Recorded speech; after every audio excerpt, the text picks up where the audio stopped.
Assalamualaikum warahmatullahi wabarakatuh.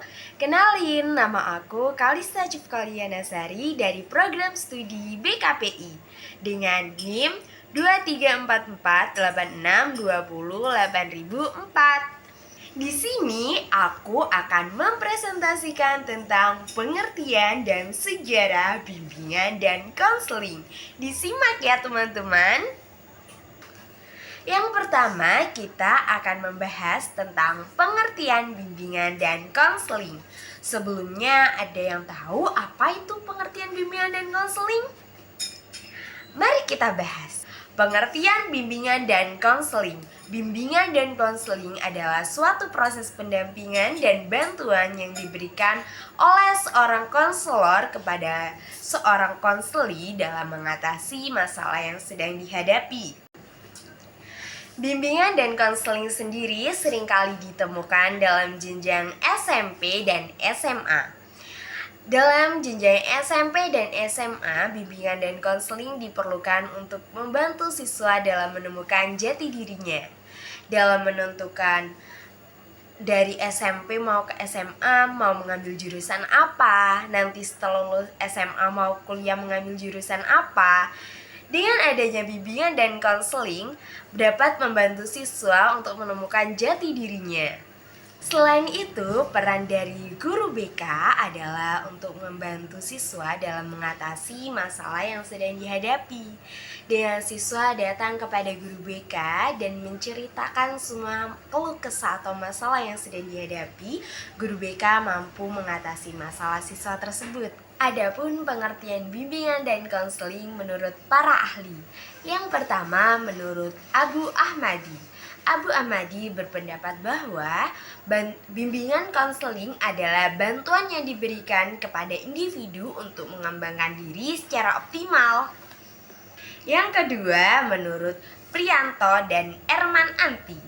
Mereka berpendapat bahwa bimbingan konseling adalah proses pemberian bantuan oleh seorang ahli kepada seorang konselor. Yang ketiga, menurut Syamsus Yusuf, dia berpendapat bahwa bimbingan dan konseling adalah proses pemberian bantuan secara berkesinambungan.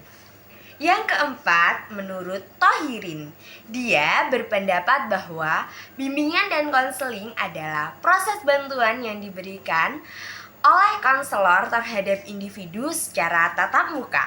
Yang kelima, menurut Ezet, dia berpendapat bahwa bimbingan dan konseling adalah upaya pemberian bantuan kepada peserta didik untuk bisa memahami dirinya sendiri.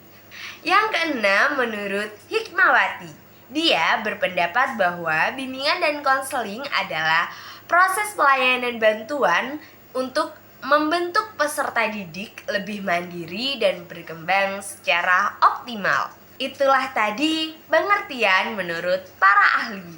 Selanjutnya kita akan membahas tentang sejarah bimbingan dan konseling. Sejarah bimbingan dan konseling dibagi menjadi dua tahap, yakni sejarah bimbingan dan konseling di Amerika dan sejarah bimbingan konseling di Indonesia. Yang pertama, kita akan membahas sejarah singkat bimbingan dan konseling di Amerika. Bimbingan dan konseling mulai ada pada tahun 1908 di Amerika yang didirikan oleh Frank Parsons dengan tujuan untuk membantu para pemuda dalam memilih karir atau pekerjaan yang sesuai dengan keahlian mereka, dan juga melatih para guru untuk mengembangkan layanan bimbingan dan konseling di sekolah. Yang kedua, sejarah singkat bimbingan dan konseling di Indonesia. Bimbingan dan konseling masuk ke Indonesia sejak tahun 1960 yang dulunya disebut dengan bimbingan dan penyuluhan.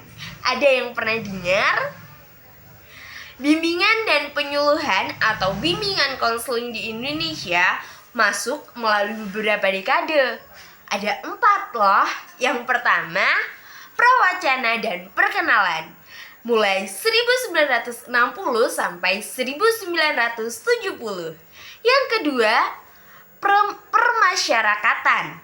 mulai tahun 1970 sampai 1980. Yang ketiga, konsolidasi, mulai tahun 1980 sampai 2000. Yang keempat, yakni lepas landas pada tahun 2000 hingga sekarang. Itulah tadi pengertian dan sejarah singkat tentang bimbingan dan konseling. Semoga bisa menambah wawasan kalian tentang pengertian dan sejarah bimbingan dan konseling. Terima kasih. Wassalamualaikum warahmatullahi wabarakatuh. Dah.